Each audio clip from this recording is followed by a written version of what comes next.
اعوذ باللہ من الشیطان الرجیم بسم اللہ الرحمن الرحیم الحمد للہ رب العالمین الحمد للہ کما ہوا اہلون والصلاة والسلام على أشرف الأنبياء والمرسلين وخاتم النبيين أبي القاسم محمد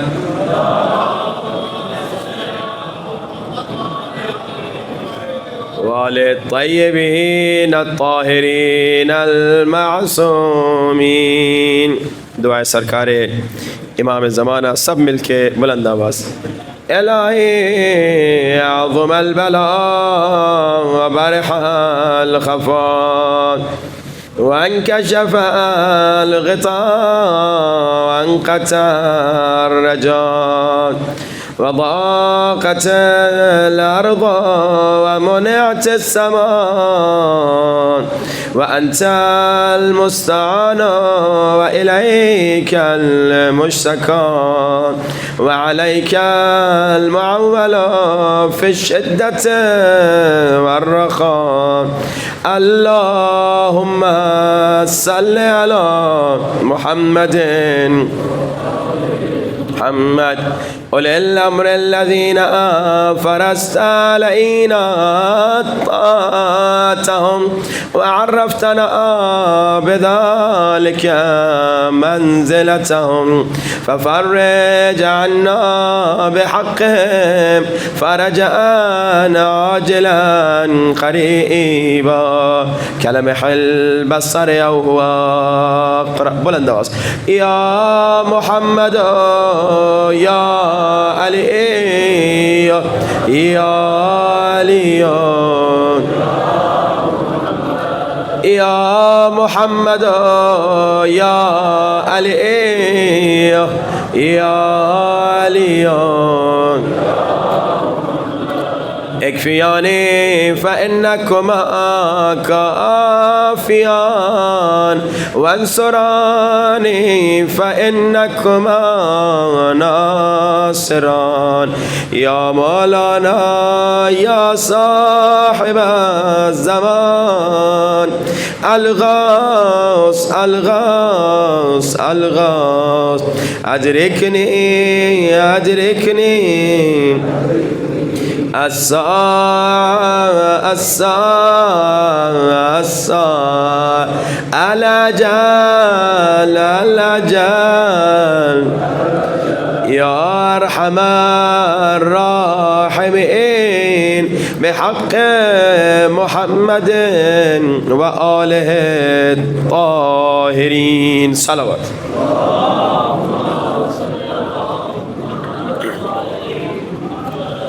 فعجل فرجهم. أما بعد فقد قال الله تبارك وتعالى في كتابه المجيد بسم الله الرحمن الرحيم الذين يتبعون الرسول النبي الأمي الذي يجدونه مكتوبا عندهم في التوراة والإنجيل. بلند ترین صلوات.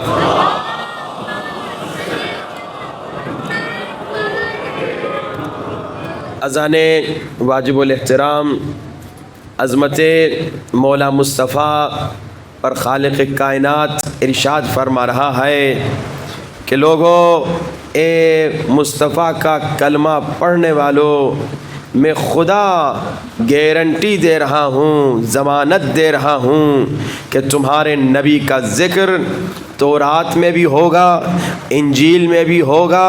جتنی کوشش کر لیں مٹانے کی، مٹنے والے مٹ جائیں گے مگر مصطفیٰ کا ذکر باقی رہے گا.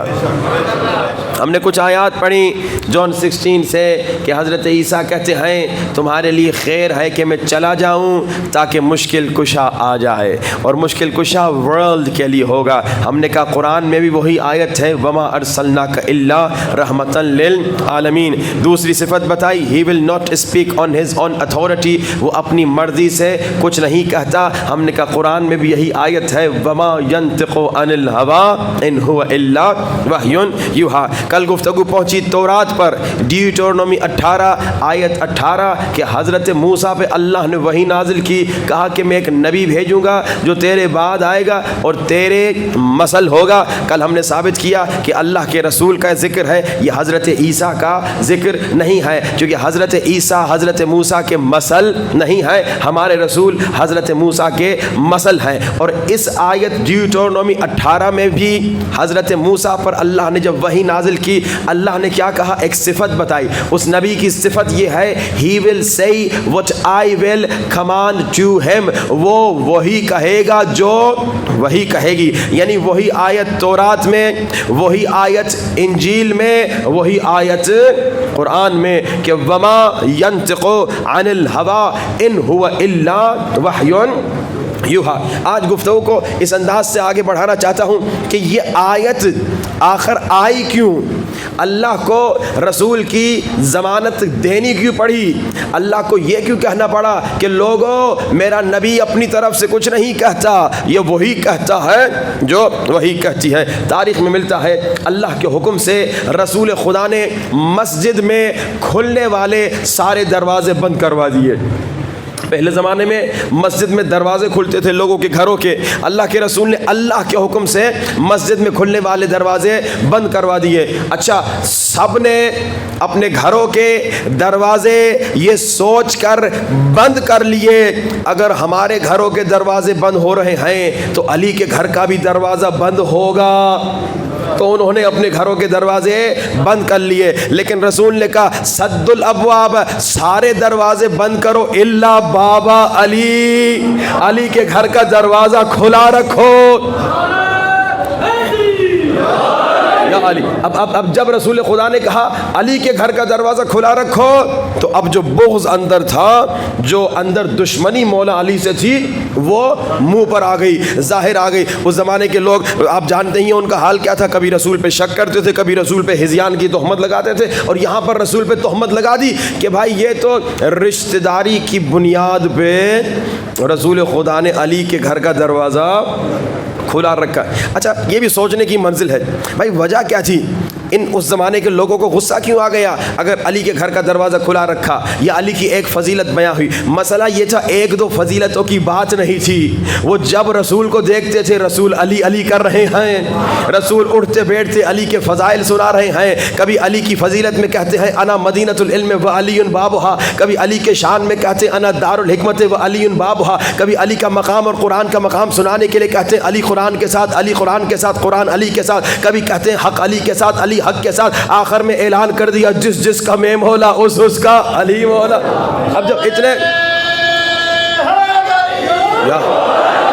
اتنے فضائل مسلسل مولا علی کے سنے تو آخر ان کو پھٹنا ہی تھا، اندر دشمنی جو تھی، اندر وہ بغض جو مولا علی سے تھا، اب آ کے رسول پہ تہمت لگا دی۔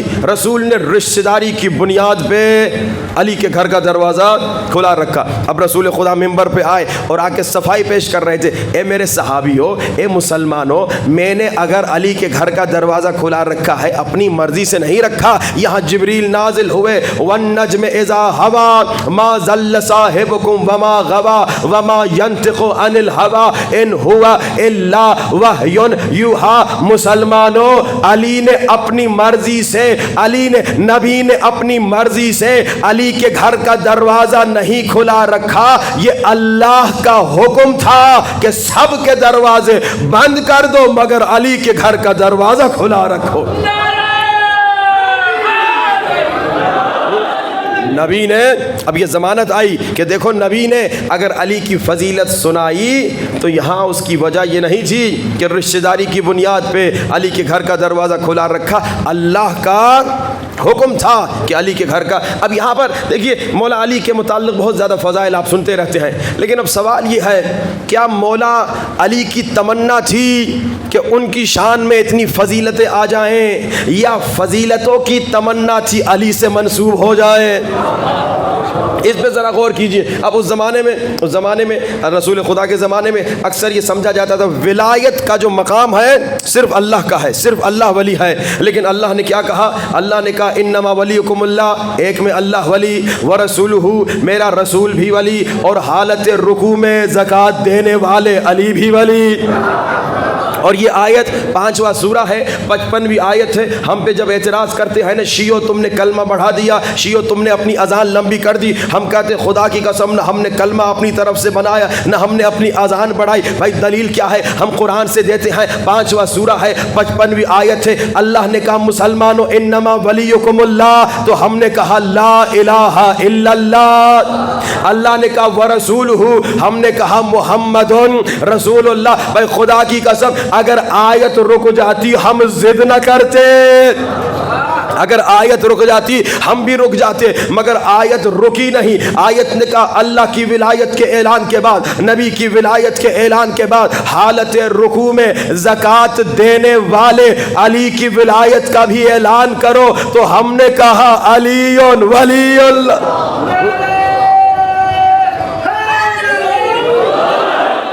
اب اس زمانے کے علی ولی اللہ، اب اس زمانے کے لوگوں کے ذہن میں یہ تھا کہ ولایت کا مقام صرف اللہ کا ہے. لیکن اللہ نے کہا کہ دیکھو میں بھی ولی، نبی بھی ولی، علی بھی ولی.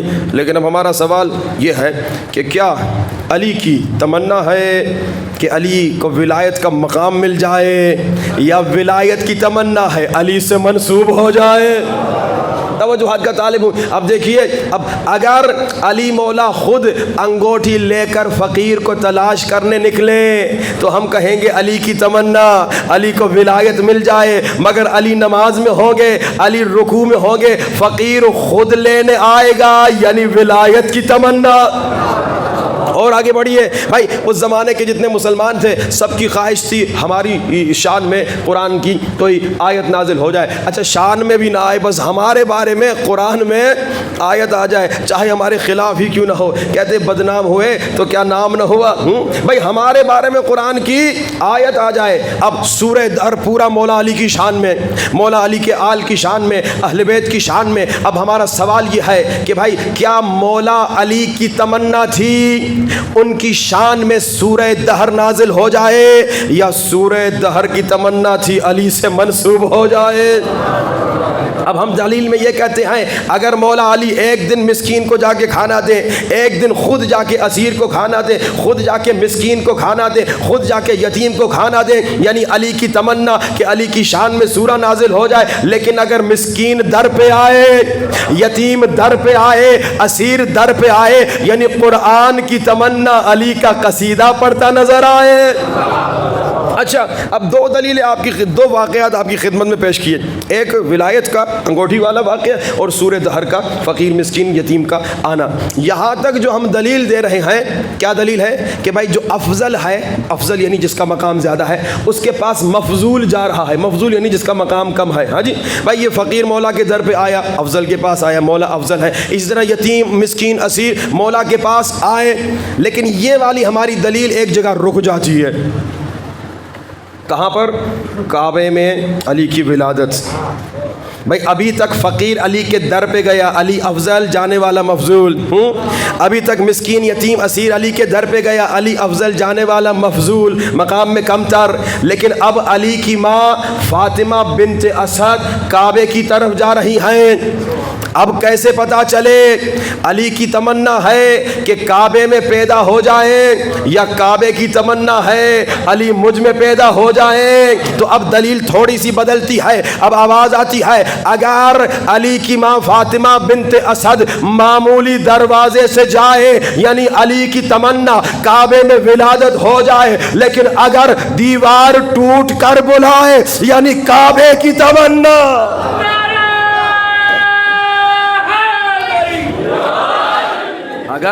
اگر معمولی دروازے سے جائیں، کیونکہ وہ پچھلی دلیل یہاں نہیں لگ رہی تھی تو یہاں دلیل کو بدل کے بتایا کہ اگر معمولی دروازے سے جائے تو ان کی تمنا، لیکن اگر دیوار ٹوٹ کر بلائے یعنی کعبے کی تمنا۔ بس ایک حدیث اور گفتگو کو آگے بڑھاتے ہیں کہ اللہ کے رسول نے کہا یا علی مثلک مثل الکعبہ، یا علی تو مثل کعبہ ہے، تیری مثال کعبے کی مانند ہے۔ مثل اور مثل کا فرق سنیے، مثل یعنی ذات میں برابر، اب ذات تو برابر نہیں، کعبہ پتھر ہے، علی نور ہے، ذات میں برابر ہی نہیں، لیکن مثل کہا، مثل نہیں کہا، مثل یعنی صفات میں برابر۔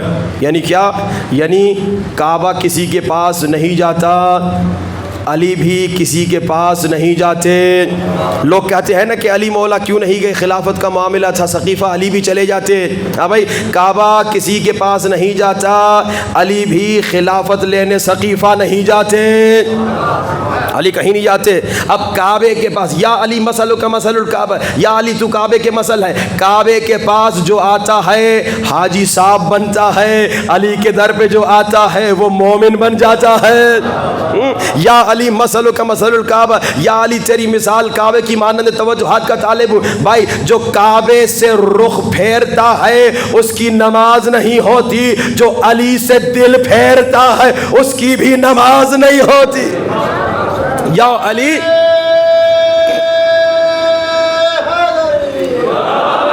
یا علی مثل کا مثل الکعبہ، اے علی تیری مثال کعبے کی مانند ہے۔ ہم مسلسل یہی تو کہہ رہے ہیں کہ مقام مصطفیٰ مقام مرتضیٰ بہت بڑا ہے، تم خود کو ان جیسا نہ کہو، تم ان کا مقابلہ نہیں کر سکتے، وہ بہت عظیم ہیں، وہ بہت باعظمت ہیں۔ بس ہماری یہی کوشش ہے کہ محرم کے جو دن ہے ان ایام میں ہم خود کو جتنا ہو سکے اہل بیت کے قریب کریں، مولا علی کے قریب کریں، مولا امام زمانہ کے قریب ہو جائیں۔ اور ہم نے کہا اگر امام زمانہ سے قریب ہونا ہے تو کیا کریں؟ امام زمانہ سے قریب ہونے کے لیے اپنے عقائد کو بھی مضبوط کرو، اپنے اخلاق کو بھی مضبوط کرو، اور اپنے اندر سے اخلاقی بیماریوں کو نکالو۔ اور اس کا پورا پروسیس ہم کئی مرتبہ ریپیٹ کر چکے ہیں کہ نفس کی بیماریوں کو ڈائگنوز کرنے کا فیملی ہسٹری کو چیک کرو، محاسبہ کرو، اپنے ہر عمل کو اینالائز کرو، سوچو دن میں کتنی تم نے غلطیاں کی، پھر اپنی بیوی سے پوچھو، بیوی اپنے میاں سے پوچھے، بچوں سے پوچھو، دوستوں سے پوچھو، عالم سے پوچھو، کتابیں پڑھو، تاکہ تمہیں نفس کی بیماریوں کا ڈائگنوز ہو جائے کہ کون سی بیماری میرے اندر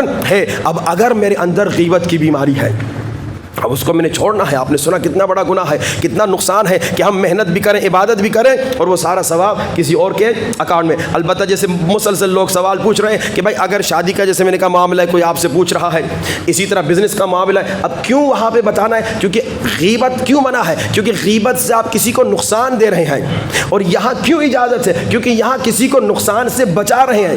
وہ بزنس کرے گا، آپ کو پتا ہے وہ دھوکے باز ہے، مجھے نہیں معلوم، آپ نہیں بتاؤ گے تو کیا ہوگا، میں نقصان میں پڑ جاؤں گا۔ تو حقیقت میں یہاں جو اجازت ہے صرف اس لیے کہ نقصان سے کسی کو بچانا ہے۔ ایک بچے کا سوال تھا، ایک باپ کا بھی سوال تھا اسی طرح کہ اگر میں جانتا ہوں کہ ایک آدمی گمراہ ہے، گنہگار ہے، بہت خطرناک ہے، اور وہ جوانوں کے ساتھ، میرے بچے کے ساتھ بھی وہ پھر رہا ہے، اور مجھے معلوم ہے اس نے کئی جوانوں کو اسی طرح سگریٹ پہ لگایا، نشے پہ لگایا، گناہ پہ لگایا، تو کیا اب بھی میں غیبت نہ کروں؟ نہیں، یہاں نقصان سے تم نے بچانا ہے۔ اپنے بیٹے کو بتانا ہے کہ بابا یہ مسئلہ ہے، بیٹا یہ مسئلہ ہے، تو یہاں یعنی کسی کو نقصان سے بچانے کے لیے اتنے حد تک اجازت ہے۔ لیکن کیوں غیبت منع ہے؟ کیونکہ ہماری زندگی کا حال یہی ہے کہ ہم جب آپس میں بیٹھتے ہیں، اس کی بیٹی نے پتا ہے یہ کیا، اس کے بیٹے نے وہ کیا، یعنی دوسروں کی بیکار کی باتیں کرتے ہیں، اور اپنی بات اپنے بارے میں بات کرو، اپنے عیب تلاش کرو۔ جب انسان محاسبے کا یہی فائدہ ہے، جب انسان محاسبہ کرتا ہے تو پتہ چلتا ہے مجھ میں کتنے عیب ہیں۔ ایک عالم دین نے بڑا اچھا جملہ کہا، جب انسان ڈوب رہا ہو،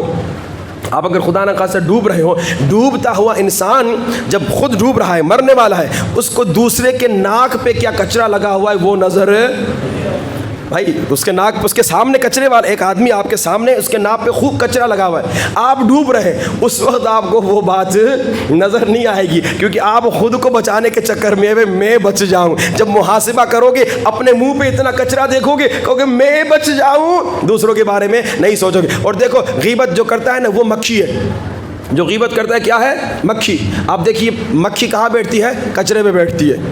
گندگی پہ بیٹھتی ہے. غیبت کرنے والا انسان مکھی ہے. میں ایک جملہ کہتا ہوں بھائی, مکھی بننے کا شوق ہے تو کم سے کم شہد کی مکھی بنو. شہد کی مکھی پھول پہ بیٹھتی ہے. تو غیبت کا موضوع ہم تقریباً کسی حد تک کمپلیٹ کر چکے, گرچہ بہت وسیع موضوع ہے. پھر ہم دوسری خطرناک بیماری پر گفتگو کرنا شروع کی ہم نے, وہ کیا؟ ریا. ریا شرک ہے لوگوں. میں نے کل آپ کو مثال دی بھائی, میں نے 4 5 10 سال آپ کے پاس خدمت کی. مظفر گڑھ میں ایک جھوٹی AI پہ ویڈیو بن گئی, یا کسی نے جھوٹی کلپ میری ادھر ادھر سے کاٹ کے بنا دی, آپ سب میرے دشمن بن جائیں گے. ایک مجھے فون بھی کر کے پوچھے گا نہیں کہ مولانا فلاں ویڈیو آئیے, آپ اس کی تصدیق کرتے ہیں یا تکذیب کرتے ہیں؟ کیوں؟ یہ عوام اسی طرح ہے. صرف مظفر گڑھ کی عوام نہیں, دنیا بھر کی عوام اسی طرح ہے. اسی لیے کہ عوام کے خوشی کی خاطر نہیں, اللہ کی خوشی کی خاطر. نیت میں عوام نہ ہو, اللہ ہو. خدا تیرا حکم ہے اسی لیے میں عوام کی خدمت کر رہا ہوں. خدا تیرا حکم ہے تبلیغ کرو اسی لیے میں تبلیغ کر رہا ہوں. خدا تو راضی ہونا, تو جس کو مل گیا سب کچھ کو مل گیا. لیکن ہمارا حال کیا ہے؟ ہم ہر کام لوگوں کی خوشی کی خاطر. اور کل آپ نے سنا, مولوی ہو, ذاکر ہو, قاری ہو, عالم ہو, جو بھی ہو, اگر اس کے عمل میں ریاکاری ہو تو کیا ہوگا؟ وہ ڈائریکٹ جہنم میں جائے گا. میں نے کہا غیبت والا جو ہے اس نے کوئی نیک عمل کیا تھا, اس کا عمل لکھا تو گیا نماز, پھر غیبت کی وجہ سے ٹرانسفر ہو گیا, لیکن ریاکار کا عمل لکھا ہی نہیں جائے گا. کس ریاکار کا عمل؟ جو اس نیت سے, اب میں انشاءاللہ کل اس پہ زیادہ تفصیل پہ گفتگو کروں گا. 2 قسم کی ریا ہے, ایک ہے ریا جلی, ایک ہے ریا خفی. جلی یعنی کھلی ریا, خفی یعنی چھپی ریا. ریا جلی یعنی کیا؟ اور ہم نشانیاں بھی ابھی آپ کو بتائیں گے. ریا جلی یعنی میں باقاعدہ جان بوجھ کے اس نیت سے کوئی عمل کر رہا ہوں, یا بھائی میں یہ کام کر رہا ہوں تاکہ لوگ میری تعریف کریں. یہ کھلے عام ریاکاری ہے. یہ ہے تو نیت, سارا نیت پر ہی ہے, لیکن یہ باقاعدہ اس نیت سے کوئی نیک کام کر رہا ہے. مسجد جیسے وہ بہلول اور ہارون کا واقعہ یاد ہے نا, کہ بھائی کام میں کروں, پیسہ میں لگاؤں, نام تیرا ہو. یہ کھلے عام ریاکاری کر رہا ہے. بھائی اگر تم اللہ کے لیے کرو ٹھیک ہے, نام نہ لکھو. اور پھر میں نے آپ کو مثالیں دی آج کل کس طرح سے انفارچونیٹلی سیڈلی عزاداری میں بھی اس طرح کی یہ وائرسز آ رہے ہیں کہ بھائی اشتہارات میں تصویریں, بڑی چھوٹی تصویر پہ اختلاف اور اس طرح کی باتیں, ویڈیوز اور وہ پبلسٹی اور وغیرہ وغیرہ. ان چیزوں سے ہم نے بچنا ہے. ریاکاری سے بچو گے کیسے, وہ آپ کو نسخہ بتاتا ہوں, لیکن ریاکار کی 1-2 نشانیاں. مجھے کیسے پتا چلے میرے اندر ریاکاری ہے؟ ایک آسان سی مثال, بھائی گھر میں جب اکیلا نماز پڑھتا ہے نا, یہ جملہ میں کہتا ہوں, آپ پتہ نہیں سمجھیں کہ نہ سمجھیں, میں اکثر جملہ کہتا ہوں ریاکار کی نشانی کو آج کی زبان میں. بھائی ریاکار جب گھر میں اکیلا نماز پڑھتا ہے, فراری کے اسپیڈ میں نماز پڑھتا ہے, فراری کی اسپیڈ بہت زیادہ ہے. اور جب لوگوں کے سامنے نماز پڑھتا ہے تو مہران کی اسپیڈ میں نماز پڑھتا ہے, بڑی آہستہ. اب مہران کی اسپیڈ اچھی ہوگی لیکن فراری کے مقابلے میں کچھ بھی نہیں ہے. ہاں جی, یعنی جیسے کسی نے دیکھ لیا اللہ اکبر بسم اللہ الرحمن الرحیم, بڑے آرام سے. اب جیسے آدمی گیا پھر الحمدللہ رب العالمین الرحمن الرحیم مالک یوم الدین, بڑی اسپیڈ میں چلا جاتا ہے. یہ ریاکاری کی ایک نشانی. اگر ہم ریاکار انسان جو ہے جب اکیلا ہوتا ہے کوئی نیک کام کرنا نہیں چاہتا, جب اکیلا ہوتا ہے نا تو نیک کام میں سستی کرتا ہے, نماز شب پڑھنے کا شوق نہیں, نماز وقت میں پڑھنے کا شوق نہیں. لیکن دوستوں کے ساتھ جب بیٹھا ہوا ہوتا ہے, اب دوست کہیں گے ارے تو نیک نہیں ہے, تو نمازی نہیں ہے, تو وہ فوراً نماز کے لیے کھڑا ہو جاتا ہے. یہ جو ریاکار کی اگر آپ کے اندر وائرسز ہیں, ذرا اپنے آپ کو خود انالائز کیجیے. ریاکار انسان کیا کرتا ہے, جب اکیلا ہوتا ہے کوئی غریب اس سے مدد مانگتا ہے, کہتا ہے معاف کر دو جا بھی جا. لیکن جب 4-5 لوگ ہوتے کہتے ہیں میں پیسے دیتا ہوں, تاکہ لوگ کہے کہ جی ماشاءاللہ یہ تو بڑا نیک انسان. اب یہ ہو سکتا ہے اس وقت یعنی ریا جلی اس وقت انٹینشنلی جان بوجھ کے اس نیت سے کر رہا ہے کہ ہاں بھائی میں دوں تاکہ لوگ مجھے اچھا سمجھے, لیکن ایک مرتبہ نہیں, ان انٹینشنلی اس کے ذہن میں یہ بیٹھی ہوئی. اب یہ وائرس ہے, اب اسے ختم کرنا ہے, اسے نکالنا ہے تاکہ یہ بڑھ نہ جائے, کیونکہ جب بڑھے گی تو نقصان ہوگا. دیکھیے بیماری جب شروع میں کینسر لگتا ہے تو ڈاکٹر کہتے ہیں جب ارلی اسٹیجز پہ پتہ چلتا ہے, ڈائگنوز ہوتا ہے تو علاج ہو سکتا ہے. لیکن کبھی کبھی ڈاکٹر کہتے ہیں آپ لاسٹ اسٹیجز پہ ہو, 6 مہینے بعد مر جاؤ گے. کیوں؟ کیونکہ اب بہت کینسر پھیل چکا ہے. اسی طرح نفس کی بیماریاں اگر ارلی اسٹیجز پہ ڈائگنوز ہو جائیں, پتہ چل جائے, علاج ہو جائے تو آپ کو شفا مل سکتی ہے, علاج ہو سکتا ہے. لیکن اگر بہت بہت بڑھ چکی ہے بیماری تو انسان اگر شمر بن چکا ہو, اس کے اندر بیماری بت بن چکی ہو, پھر علاج بہت مشکل ہے, شاید علاج ہو بھی نہ سکے. اور دیکھیے جس میں نے کہا لوگوں کی تعریف, اب میں آپ کو آپ سب کے گھروں میں علامہ شیخ عباس قمی کی کتاب ہوگی مفاتیح الجنان. مفاتیح الجنان یہ وہ کتاب ہے جو تقریباً دنیا بھر کے ہر شیعہ کے گھر میں موجود ہے. ان کا واقعہ کمال کا واقعہ. ایک مرتبہ کہتے بابا نے کہا چلو بیٹا مسجد نماز پڑھنے چلتے ہیں. کہا مسجد میں آ گئے. کہا مسجد کا پیش امام نماز کے درمیان اس نے کیا کیا, ایک کتاب اٹھائی اور وہ کتاب پڑھنا شروع کی. بڑی کمال کی کتاب تھی، بہت زبردست کتاب تھی، بڑے پیارے انداز سے لکھی گئی کتاب تھی. اور جب یہ پیش امام یہ کتاب پڑھ رہا تھا، عباس قمی کہتے ہیں میرے بابا نے کہا سیکھ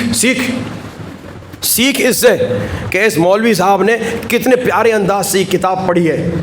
عباس قمی کہتے ہیں میرے ذہن میں خیال آیا میں بابا کو کہوں کہ بابا یہ کتاب جو پڑھ رہا ہے تیرے بیٹے نے لکھی ہے، یہ کتاب جو پڑھ رہا ہے نا، جو آپ کہہ رہے سیکھ اس سے، وہ میں نے لکھی ہے. کہتے ہیں اچانک میں نے اپنے دل میں کہا کتاب بابا کے لیے لکھی یا اللہ کے لیے لکھی؟ کتاب کس کے لیے لکھی؟ اللہ کے لیے لکھی نا. تو بس ٹھیک ہے جی، کوئی بات نہیں، بابا کو جیسا سمجھ رہا ہے سمجھ رہے، تو اللہ جانتا ہے. تو اللہ نے کیسے بڑھایا عباس قمی کو کہ اب ہر گھر میں عباس قمی کی کتاب ہے. اس زمانے میں اللہ اکبر،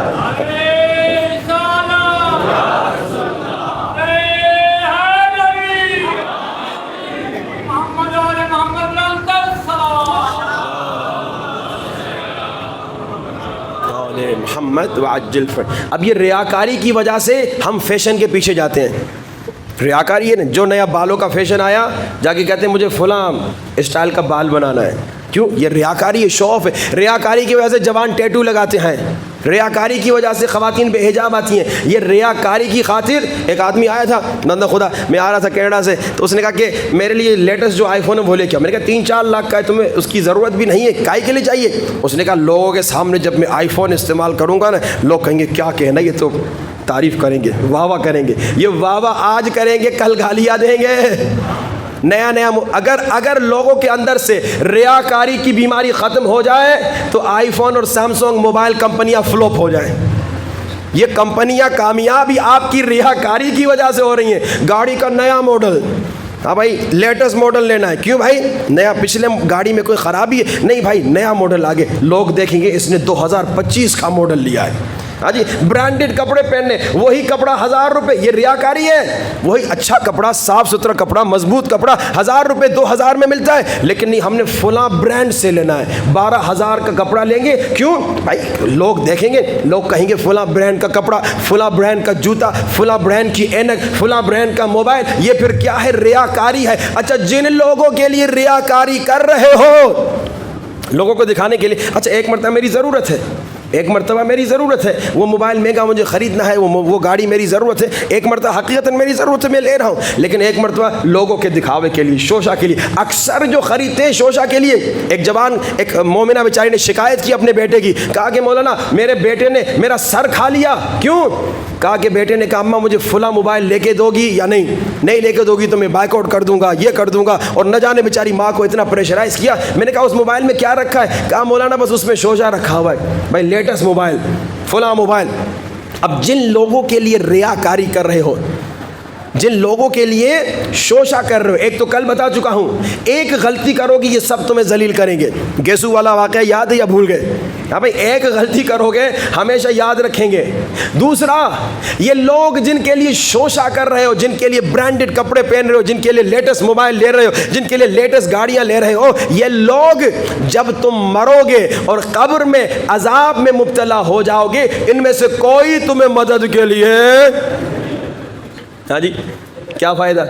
شوشہ کیا، خرچہ کیا، قبر میں مدد کے لیے نہیں آئیں گے تو دور کی بات ہے. اکثر لوگ، سچ بتائیے، آپ کے کتنے دوست مرے ہوں گے، کتنوں کے لیے آپ نے نماز وحشت پڑھی ہے؟ اکثر کو تو نماز وحشت آتی بھی نہیں ہوگی. مولانا یہ کون سی نئی نماز ہے؟ وہ بھی نسخہ آج بتا دیجیے تو ہم اس پہ بھی عمل کریں، جیسے آپ نے نماز استغفار کا بتایا. ہاں بھائی، نماز وحشت، آپ جن لوگوں کے لیے ریاکاری کر رہے ہیں، آپ کے لیے نماز وحشت بھی نہیں پڑھیں گے، آپ کے لیے ایک فاتحہ بھی نہیں پڑھیں گے. آپ اپنے جتنے آپ کے بچپنے سے کتنے دوست مرے ہیں، آج تک کتنوں کو آپ ہر ہفتے کم سے کم ایک مرتبہ سورہ فاتحہ تحفہ بھیجتے ہیں؟ زیادہ دیر نہیں لگتی. بھائی وہ مومن جو اپنے زندہ مومنین، پارا چنار کے مظلوم مومنین کے لیے آدھا گھنٹہ نکالنے کو تیار نہیں، القادر، المقتدر، القوی، القائم کا ذکر کرنے کو تیار نہیں، وہ مردہ کے لیے کو فاتحہ پڑھیں گے؟ یہ دنیا ہے. اور ریاکاری کر، میں نے کیا کہا بھائی، لوگوں کے لیے 40 سال تم محنت کرو گے، ایک غلطی کرو گے، لوگ 40 سال کی خوبیاں بھول جائیں گے، وہ ایک غلطی یاد رکھیں گے. لیکن خدا کتنا کریم ہے، 40 سال تم نے خدا کی مخالفت کی، ایک مرتبہ دل کی گہرائیوں سے توبہ کی، اللہ 40 سال ایسے مٹائے گا گویا تم نے غلط کام کیا ہی نہیں. اللہ کے لیے کام کرو. البتہ جیسے میں نے کہا دیکھیں مومنین کو خوش کرو, اچھی بات ہے. اب مثال ہم جب مجالس پڑھنے جاتے ہیں, مومنین جب ریکویسٹ کرتے ہیں مولانا آج مصائب زیادہ پڑھیے گا, تو مومنین کی خوشی کی خاطر یہاں ہم نیت اللہ ہوتا ہے کہ بھائی اللہ تیری خاطر مصائب زیادہ پڑھ رہے ہیں, لیکن اس مومن کی خواہش ہے آج حضرت علی اکبر کا مصائب سنیں.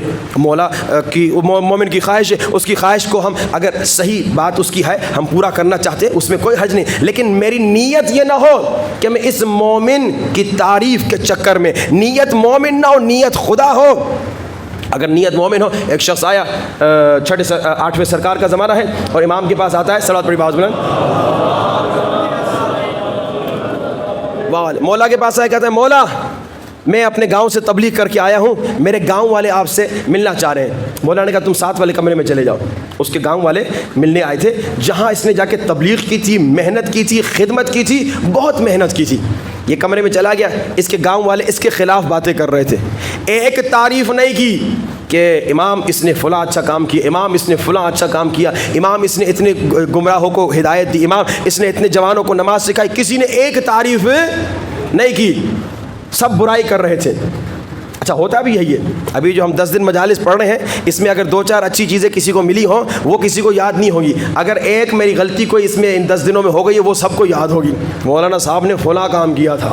ہاں جی, اب آ گئے امام کے پاس. یہ جب وہ چلے گئے, مولا آپ نے دیکھا میں نے کتنی خدمت کی, میں نے وہاں کتنا کام کیا, میں نے اتنوں کو ہدایت دی, اتنوں کو نمازی بنایا. مولا دیکھا انہوں نے وہ تو نہیں بتایا, بیکار کی بری باتیں مجھے تہمت اور غیبت کر کے گئے. مولا نے کہا ناراض ہو, کہا مولا دکھ ہو رہا ہے, میں نے اتنی خدمت کی. مولا نے کہا خدمت ان کی خوشی کی خاطر کی یا ہماری خوشی کی خاطر؟ خدمت جو تم نے کی ان کی خوشی کی خاطر یا ہماری خوشی؟ کہا مولا ان کی خوشی کی خاطر نہیں کی, میں نے آپ کی خوشی کی خاطر کی. امام نے کہا تو ہم تمہیں جانتے ہیں, ہم تم سے راضی ہیں, تم بے فکر ہو جا, لوگوں کی باتوں کی فکر نہ کر. اب لوگوں کی باتوں کی فکر کریں گے تو وہ واقعہ آپ کو بچپن میں سے سنا ہوا ہوگا, باپ بیٹا اور گدھا, کہ بھائی یہ گدھا بیچنے گئے, سنا بھائی بیٹے نے کہا بابا میں تھکا ہوا ہوں میں بیٹھوں, کہا جی بیٹا تو بیٹھ جا میں چلتا ہوں. کچھ لوگوں نے دیکھ کر کہا بڑا بدتمیز بیٹا ہے, باپ چل رہا ہے اور بیٹا گدھے پہ بیٹھا ہے. اب بیٹا اتر گیا, بابا آپ بیٹھ جائیے, لوگ باتیں بنا رہے ہیں. اب باپ بیٹا چل رہا ہے, تو لوگوں نے کہا بڑا ظالم باپ ہے, بیچارے بچے کو چلا رہا ہے, خود بیٹھا ہوا ہے. کہا کیا کریں, تو بیٹھا تب بھی لوگ بات کر رہے, میں بیٹھا تب بھی لوگ. کہا دونوں بیٹھ جاتے ہیں. آگے گئے, کہا کتنے ظالم باپ بیٹے ہیں, بیچارے گدھے پر رحم نہیں کر رہے. کہا اب کیا کریں, کہا پھر اس کو ہم دونوں اٹھاتے ہیں. تو لوگوں نے کہا کتنے احمق باپ بیٹے, گدھا بیٹھنے کے لیے یہ اسے اٹھا رہے ہیں. بھائی کب لوگوں کی خاطر کبھی لوگ چپ نہیں ہوں گے, یہ بولنے دو ان کو, لوگوں کو عادت ہے. جب تک تمہیں یقین ہے کہ تم حق پر ہو, تم اپنے حق کے راستے پہ چلتے رہو, اور اس حق پر چلنے کے لیے اپنے اعمال کو ڈائگنوز کرنا ہے کہ کیا میرے عمل میں کوئی غلط غیبت تو نہیں, برائی تو نہیں, اور میرا دوست مجھے بولے تو میں اصلاح کروں اپنی. لیکن عوام بولتی رہے, بولنے دو, عوام بولتی رہے گی. اور اگر آپ عوام کے بولتی کی وجہ سے, عوام کے بولنے کی وجہ سے اپنی زندگی میں چینجز لائیں گے تو کبھی بھی آپ کی زندگی اچھی نہیں ہوگی. یہ باپ بیٹے والی مثال, کبھی آپ گدھے پہ بیٹھے ہوئے, کبھی گدھا آپ پہ بیٹھے گا, زندگی تباہ ہو جائے گی. اللہ اکبر. بس کوشش کریں ریاکاری سے بچیں, یہ ریاکاری بڑی خطرناک بیماری ہے. اللہ دعا کریں اللہ ہمیں اس ریاکاری سے بچائے. اور جیسے میں نے 1-2 نشانی کی طرف آج اشارہ کیا, انشاءاللہ وہ اپنے ذہن میں سوچئے کہ میں جب لوگوں کے سامنے عمل کرتا ہوں کیا الگ انداز ہے, جب میں اکیلا ہوتا ہوں کیا الگ انداز ہے, خیر کا کام ہو گیا, نماز ہو گئی, یا اس طرح. اب ایک اور ریاکاری کی صرف نشانی, اور پھر آج کے نسخے کی طرف بڑھتے ہیں. ریاکاری کی نشانی ہے, ملا محسن فیض کاشانی نے اپنی کتاب میں ذکر کیا ہے. انہوں نے کہا کیسے پتہ چلے. ایک تو آپ نے سنا کہ بھائی فراری کی اسپیڈ اور مہران کی اسپیڈ, نماز کا ڈفرنس, اکیلے میں اور لوگوں کے سامنے. خیرات کے کام میں کہ بھائی اکیلے میں خیرات نہیں دیتا لیکن لوگوں کے سامنے خیرات دیتا ہے. اکثر لوگ جو مجلسوں میں بھی خیر و خیرات کرتے ہیں نا, ملینز اور بلینز, لاکھوں کا نظر نیاز دیتے ہیں, یہ اکثر لوگ کہتے بڑے سخی ہیں, لیکن جب ان کو انالائز کیا جاتا ہے وہ سخی نہیں ہوتے, وہ ریاکار ہوتے ہیں. وہ دیتے اس لیے ہے کہ بھائی اپنا نام بنے, ورنہ اسی آدمی کو اکیلے میں آ کے بول دو بھائی فلاں غریب کو 50,000 دے دو, بیچارہ بڑا محتاج ہے, اس کا آپریشن ہونے والا ہے, اس کے لیے پیسے کی ضرورت ہے, کہتا چلے نہیں میں 50,000 پاگل ہوں. لیکن وہی آدمی جب لوگوں کے سامنے شوشہ کرنا ہو 50 لاکھ جو ہے خرچہ کر لے گا. یہ ریاکار ہے, یہ سخی نہیں ہے. اچھا اب دوسری نشانی کہ بھائی اگر, اب میں اپنی مثال دیتا ہوں میں نے بھی مجلس پڑھی, میرے ساتھ کسی اور نے بھی مجلس پڑھی. ہاں جی, میں نے بھی نوحہ پڑھا, میرے ساتھ کسی اور نے بھی نوحہ پڑھا. یا آپ اپنی فیلڈ میں دیکھ لیں, جس فیلڈ میں آپ لوگ ہیں, آپ کی فیلڈ میں کسی اور نے وہی کام کیا جو آپ نے کام کیا. اب میں کیونکہ اپنی مثال دے رہا ہوں تو اپنی فیلڈ کے ساتھ آگے بڑھتا ہوں. میں نے مجلس پڑھی, میرے ساتھ کسی اور نے مجلس پڑھی, میرے دوست کی, میرے ساتھی کی, میرے کولیگ کی مجلس لگ گئی. کہتے ہیں اس کی مجلس لگ گئی, دنیاوی لحاظ سے دیکھ کر رہا ہوں. مصاحب میں بڑا گریا ہوا, واہ واہ خوب ہوئی, ٹھیک ہے. اب اگر اس کی مجلس کیونکہ لگی, مجھے وہی خوشی ہوئی جو اگر میری مجلس اسی طرح لگتی تو یعنی میں ریا سے بچا ہوا ہوں. لیکن اگر یوں افسوس ہوا کہ نہیں بھائی, نہیں میری مجلس نہیں لگی, اس کی لگی, یعنی تم ریاکار ہو, یعنی تم مجلس لگانے کے لیے پڑھ رہے ہو, امام اور خدا کے لیے نہیں پڑھ رہے.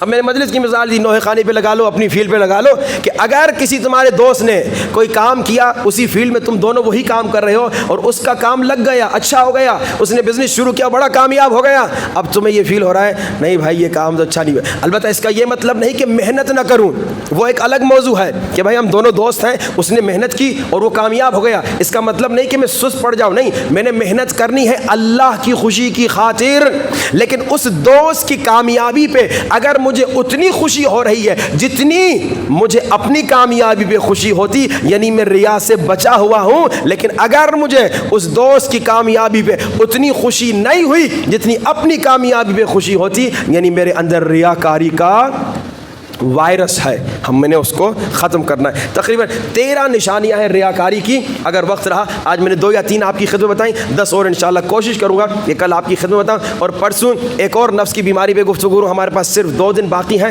دیکھیں انشاءاللہ کتنا ہم آپ کی خدمت میں یہ پیش کر سکتے ہیں علم اہل بیت. اور انشاءاللہ خدا را دعا کریں کہ ہمیں اللہ توفیق دے ان باتوں پہ عمل کرنے کی. یعنی اب غیبت ختم ہو جائے. مجھے آپ کے جگہ کا نہیں معلوم مظفر گڑھ میں, لیکن جو پچھلا ہم نے ایک پروگرام جہاں پہ اسی موضوع پہ گفتگو کر رہے ہیں, انہوں نے کہا مولانا صاحب اب ہم نے غیبت کرنا چھوڑ دی, ہمارے علاقے میں غیبت ختم ہو گئی. میں نے کہا اللہ کرے اس کا اثر لمبا چلے, یہ نہ ہو کہ کچھ عرصے کے بعد اثر ختم ہو جائے. کبھی کبھی ہوتا ہے کچھ عرصے اثر ہوتا ہے پھر اثر ختم ہو جاتا ہے. ایک جگہ ہم نے داڑھی پہ مجلس پڑھی تھی, تو ایک آدمی تھا اس نے داڑھی کبھی نہیں رکھی تھی. ہماری مجلس کی وجہ سے, اس سے ڈسکشن کرنے کی وجہ سے اس نے داڑھی رکھ لی. ہم واپس آ گئے مشہد, تو ہمارے دوست نے کہا مولانا آپ نے کمال کر لیا, فلاں آدمی کو آپ نے داڑھی رکھوا دی. میں نے کہا ہم نے کوئی کمال نہیں کیا, ہم نے پوری کوشش کی, الحمدللہ نتیجہ نکلا. کوئی 40-50 دنوں کے بعد دوست نے فون کی, اس نے کہا مولانا اثر ختم ہو گیا. میں نے کہا کیا مطلب؟ کا مولانا داڑھی شے ہو گئی. کبھی کبھی یہ بھی ہوتا ہے کہ کچھ عرصے کوشش کریں اس کا اثر باقی رہے, کنٹینیوس رہے, اور جو نسخے دے رہے اس پہ عمل کریں. جو نسخہ آج کا نہیں سننا چاہتا, بلند ترین صلوات محمد وآل محمد. اور جو آج کا نسخہ سننا چاہتا ہے, نعرہ حیدری. اللہ آپ سب کو سلامت رکھے. ہم نے آپ کو القادر المقتدر القوی القائم کا نسخہ بتایا جو کہ آپ کے فائدے کے لیے, مومنین کے لیے. پھر ہم نے آپ کو نماز حضرت خضر کا نسخہ بتایا. پھر ہم نے نماز استغفار کا نسخہ بتایا, اور اس کے بعد فوڈ پوائزننگ سے بچنے کا نسخہ بتایا. 4 نسخے بتائے ہیں نا, اور کوئی نسخہ بتایا؟ ہاں جی, یہ 4 ہی تھے میرے خیال میں, مجھے ذہن میں تو یہ 4 آ رہے ہیں. اچھا آج آپ کو ایک اور نسخہ بتاتے ہیں. ہم لوگ زندگی میں کئی کام کرتے ہیں, ہمیں پتہ نہیں ہوتا کہ یہ کام ہمارے لیے خیر ہوگا یا نقصان دہ ہوگا. گاڑی خریدی, ہمیں پتہ نہیں یہ گاڑی ایکسیڈنٹ میں ہمیں مار دے گی, یہ ہمارے لیے برکت کا سبب بنے گی. گھر خریدا, پتہ نہیں چھت ہمارے سر پہ گرے گی, یہ ہمارے لیے سکون کا سبب بنے گی. موٹر سائیکل خریدا, ہمیں پتہ نہیں کہ موٹر سائیکل ہمارے لیے سکون ہوگا یا یہی ہمارے موت کا سبب بنے گا. ہمیں معلوم نہیں ہوتا کہ جو کام ہم کر رہے ہیں اس میں ہماری عاقبت, نتیجہ, اینڈ کیا ہوگا, اچھا ہوگا یا برا ہوگا. اس کے لیے ایک بہترین نسخہ, پیر کو یا جمعرات کو, دونوں دنوں میں سے کسی ایک دن یا دونوں دن, اب کیا کریں, 7 مرتبہ سورہ زلزال پڑھیں, سورہ اذا زلزلت الارض زلزالہ. اچھا ویسے بھی سورہ زلزال عادت بنا دے رات کو سونے سے پہلے. ایک جگہ کا واقعہ ہے, وہاں پہ زلزلہ آیا بڑا خطرناک, 1 لاکھ لوگ مر گئے, ایک خاتون بچی زندہ 3 دن کے بعد. کہا بھائی کیا کمال, کہا میں رات کو سونے سے پہلے سورہ زلزال پڑھتی تھی, اللہ نے بچا دیا. تو یہ آپ روٹین بنا لیں, اذا زلزلت الارض زلزالہ, سورہ زلزال پڑھا کریں. اب یہ نسخہ پیر کو یا جمعرات کو, اگر آپ دیکھنا چاہتے ہیں کہ بھائی یہ کام جو آپ کرنا چاہ رہے ہیں اس میں آپ کے لیے کیا خیر ہے, کیا برکت ہے یا نہیں, تو آپ کیا کریں, پیر یا جمعرات, منڈے یا تھرسڈے, آپ کیا کریں, سورہ زلزال 7 مرتبہ پڑھیں سونے سے پہلے. اور ایک عربی کا جملہ ہے, اسے آپ اردو میں بھی کہہ سکتے ہیں, وہ کیا ہے, یا ملائکۃ ربی بحق هذه السورہ ومن انزلها ومن نزلت علیہ. اب اردو میں مثال آپ کیا کہیے اپنی زبان میں، اے اللہ کے فرشتوں. اب آج بھی رہ گیا، میں نے آپ کو بتانا تھا وہ 10 نسخے 10 کام جس کے ذریعے سے آپ کے گھر میں فرشتے آئیں گے، اگر یاد رہا کل انشاءاللہ. تو اب آپ سونے سے پہلے 7 مرتبہ زلزال پڑھیں گے پیر یا جمعرات کو، اور کہیں گے اے فرشتوں تمہیں اس سورے کا واسطہ، سورہ زلزال کا، اور اس کا واسطہ جس نے یہ سورہ نازل کیا، یعنی خدا کا واسطہ، اور اس کا واسطہ جس پہ یہ سورہ نازل ہوا، وَبِأَسْمَاءِ اللَّهِ، اور اللہ کے اسماء کا واسطہ، تمام اسماء الہی کا واسطہ، کہ کیا کرو کہ آج رات مجھے خبر دو، اللہ اخبرتمونی، مجھے خبر دو کہ یہ چیز، یہ موٹر، یہ گاڑی، یہ بائسیکل، جو میں خریدنا چاہ رہا ہوں، یہ میرے لیے مفید ہے یا میرے لیے نقصان دہ ہے. تو فرشتہ خواب میں آ کے بتائے گا، اگر مفید ہے تو خریدو، نہیں ہے تو چھوڑ دو. اب لیکن اگر، ہمیشہ میں کہتا ہوں یاد رکھیے گا، اگر گناہ سے دور ہو، اگر ساتوں اعضاء پاک ہوں، اگر آنکھ بھی صاف ہو، زبان بھی صاف ہو، کان بھی صاف ہو، یہ ساتوں اعضاء اگر گناہ سے دور ہو، تب یہ نتیجہ ملے گا. جتنے میں نے نسخے بتائے ہیں ان میں اگر وہ نتیجہ جو آپ حاصل کرنا چاہتے ہیں، اگر وہ نتیجہ آپ کو ملے گا، کب ملے گا؟ جب آپ گناہ سے دور ہوں، ساتوں اعضاء پاک ہوں، شرائط دعا پہ عمل کریں. جیسے میں نے کہا دوائی کے ساتھ پرہیز پر بھی آپ عمل کریں تو نتیجہ ملے گا، ورنہ وہ نتیجہ نہیں ملے گا جو آپ چاہتے ہیں. کوئی اور ثواب مل سکتا ہے، آخر آپ نے قرآن کا سورہ پڑھا ہے تو اس کا یقیناً کوئی نہ کوئی اور ثواب تو آپ کو ملے گا. اب کل کے دن کے متعلق، کیونکہ ہمارا جو موضوع اصل چل رہا ہے کہ امام زمانہ کے کیسے قریب ہو، صرف چند جملے کہ کل ہے جمعے کا دن. کل کون سا دن ہے؟ فرائیڈے، جمعے کا دن. کل 8 محرم بھی ہے. اب ہم کیونکہ آپ کی خدمت میں صبح تو نہیں ہے، ملتان میں ہم نے 4:30 بجے صبح دعائے ندبہ رکھی ہے. اب آپ لوگ تو یقیناً اپنے شہر میں ہوں گے اور آپ سے یہ ریکویسٹ بھی نہیں کر رہا کہ وہاں پر آئیں، لیکن ایک ریکویسٹ میں یہ کرنا چاہتا ہوں کہ اپنے مظفر گڑھ میں کل پورا دن آپ کے پاس ٹائم ہے، کم سے کم 1 مرتبہ دعائے ندبہ ضرور پڑھیے گا، کم سے کم 8 محرم کو. اور رات کو انشاءاللہ مجھے یاد رہا تو میں پوچھوں گا کس کس نے دعائے ندبہ پڑھی. بھائی 8 محرم کو کم سے کم اگر ہم امام کو یاد نہ کریں تو پھر کب کریں گے؟ ہمارا دعویٰ ہے امام کے عاشق ہیں، امام کے چاہنے والے ہیں. ہم نے امام کی خاطر 7 سال خود کو قید تو نہیں کیا اس خاتون کی طرح، ہم نے امام کی خاطر 20 سال حج تو نہیں کیا علی ابن مہزیار کی طرح. کم سے کم 8 محرم کو وارث خون حسین کو پرسا تو دو. دعائے ندبہ کمال کی دعا ہے، دعائے ندبہ میں فضائل بھی ہیں، دعائے ندبہ میں مصائب بھی ہیں. اگر ہو سکے ترجمے کے ساتھ پڑھیے. 8 محرم ہے، آدھا گھنٹے کی دعا ہوگی، آدھا گھنٹہ ترجمہ آپ کو لگے گا. کمال کی دعا ہے. اس دعا میں امام صادق علیہ السلام نے ہمیں سکھایا ہے. صلوات.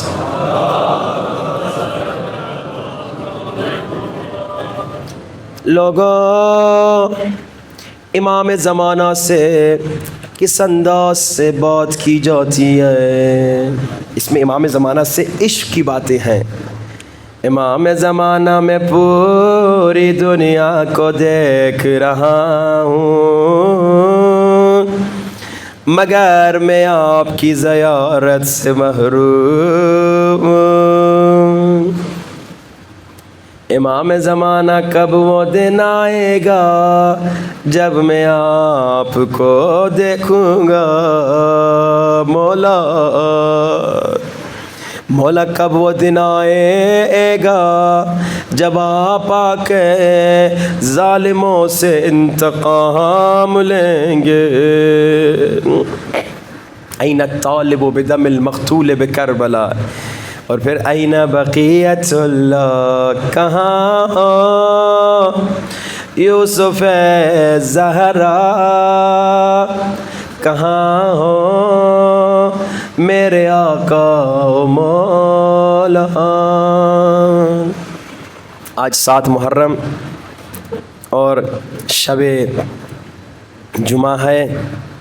آج میں چاہ رہا ہوں مصائب وہ پڑھوں جو کربلا میں نہیں پڑھے جا سکتے، جو مولا حسین کے حرم میں نہیں پڑھے جا سکتے.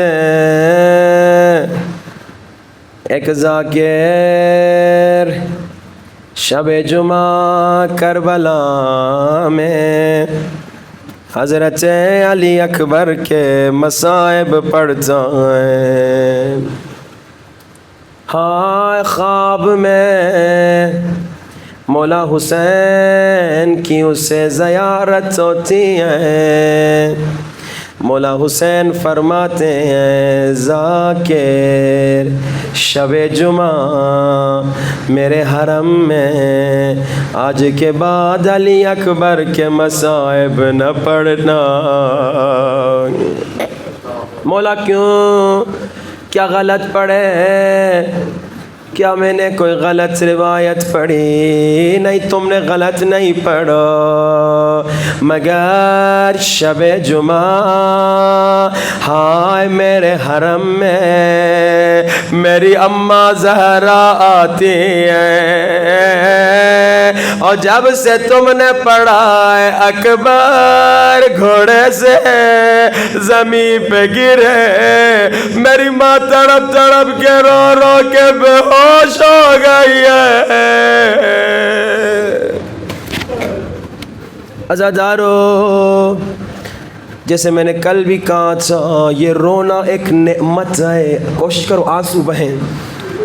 اور امام صادق فرماتے ہیں گھٹ گھٹ کے نہ رونا، چیخ چیخ کے رونا، تڑپ تڑپ کے رونا، بلند آواز سے رونا. عزادارو، سینے پہ ہاتھ رکھو، آنکھوں کو بند کرو، تصور کرو کربلا میں ہو. ہائے علی اکبر بابا سے اجازت لینے آ رہے ہیں اور تم مولا کو سلام کر رہے ہو. السلام علی الحسین وعلی علی ابن الحسین وعلی اولاد وعلی اصحاب. عزادارو، مولا علی اکبر مولا حسین سے اجازت لینے آئے ہیں.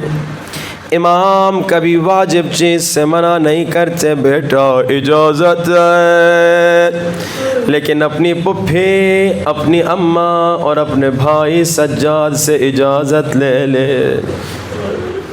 پھپھی زینب نے بھی بڑی مشکلوں سے اجازت دی. ماں نے نہ ہاں کہا نہ کہا. علی اکبر نے کہا اماں اگر آج مجھے اجازت نہیں دیں گے، اگر دادی زہرا پوچھیں آئے اپنا بیٹا تو بچا لیا مگر میرا حسین نہ بچ سکا، اماں دادی زہرا کو کیا کہیں گے؟ عزادارو، ماں نے بھی اجازت دے دی. اب عزادارو، علی اکبر مولا سجاد سے خدا حافظ کرنے آئے ہیں. مجھے نہیں معلوم، شاید میرا دل کہتا ہے. مولا سجاد نے علی اکبر کو رو کے کہا اکبر کربلا میں شہید ہونا آسان ہے، تیروں کا لگنا آسان ہے، برچی کا سینے پہ لگنا آسان ہے، مگر ماں بہنوں کے ساتھ بازار میں جانا، دربار میں جانا آسان نہیں ہے. عزادارو، گھٹ گھٹ کے نہ رونا، شرما شرما کے نہ رونا. ہائے بازار نے سجاد کو بوڑھا کر دیا. عزاداروں، اسی لیے روایت میں ملتا ہے جب سادات کا لٹا ہوا قافلہ مدینے واپس آیا، محمد حنفیہ گھوڑے پہ سوار ہو کے تیزی سے سادات کے قافلے کے پاس پہنچے۔ ہائے محمد حنفیہ نے، چچا نے بھتیجے سجاد کو دیکھا مگر نہیں پہچانا۔ پوچھا اے پیر مرد، اے بوڑھے، بتا میرا بھائی حسین آیا ہے یا نہیں؟ بتا میرا بھائی حسین آیا ہے یا نہیں؟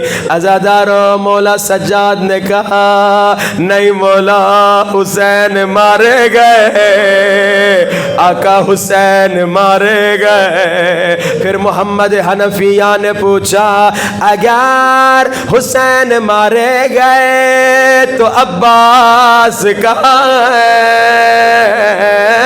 مولا نے کہا عباس بازو کٹا کے کربلا میں سو رہا ہے۔ جیسے مولا سجاد نے کہا عباس بھی شہید ہو گئے، محمد حنفیہ پریشان ہو گئے، پریشان ہو کے پوچھتے ہیں اے پیر مرد، اے بوڑھے شخص، اگر عباس بھی شہید ہو گئے تو نبی کی بیٹیوں کا کیا ہوا؟ زہرا کی بیٹیوں کا کیا ہوا؟ مولا سجاد نے کہا ہائے بازاروں میں پھرائی گئی، اے دربار شرابی میں لائی گئے۔ اتنا سننا تھا محمد حنفیہ گھوڑے سے زمین پہ گرے، بے ہوش ہو گئے۔ ہائے زینب، غیرت مندو برداشت کر سکو گے یا نہیں؟ عزاداروں، مولا سجاد نے چچا کا سر گود میں لیا۔ چچا جب ہوش میں آئے، چچا نے بھتیجے کو دیکھ کر سوال کیا مگر اے پیر مرد، اے بوڑھے شخص، تمہیں ان ساری باتوں کی کیسے خبر؟ مولا سجاد نے کہا چچا نہیں پہچانا، اور میں آپ کا بھتیجا سجاد ہوں۔ محمد حنفیہ نے کہا بیٹا یہ جوانی میں کیسے بوڑھے ہو گئے؟ مولا سجاد نے کہا چچا آپ نے بس سنا زینب کو بازاروں میں پھرایا گیا، آپ بے ہوش ہو کے گر گئے، مگر چچا میں دیکھ رہا تھا شرابیوں کا مجمع تھا، زینب کے سر پہ چادر نہیں تھی۔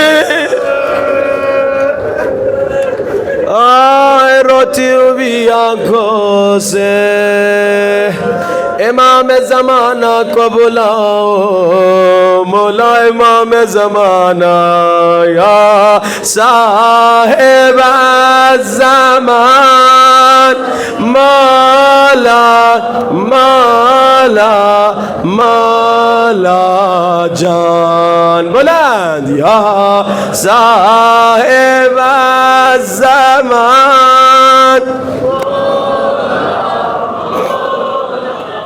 مولا جان، یا صاحب الزمان، مولا۔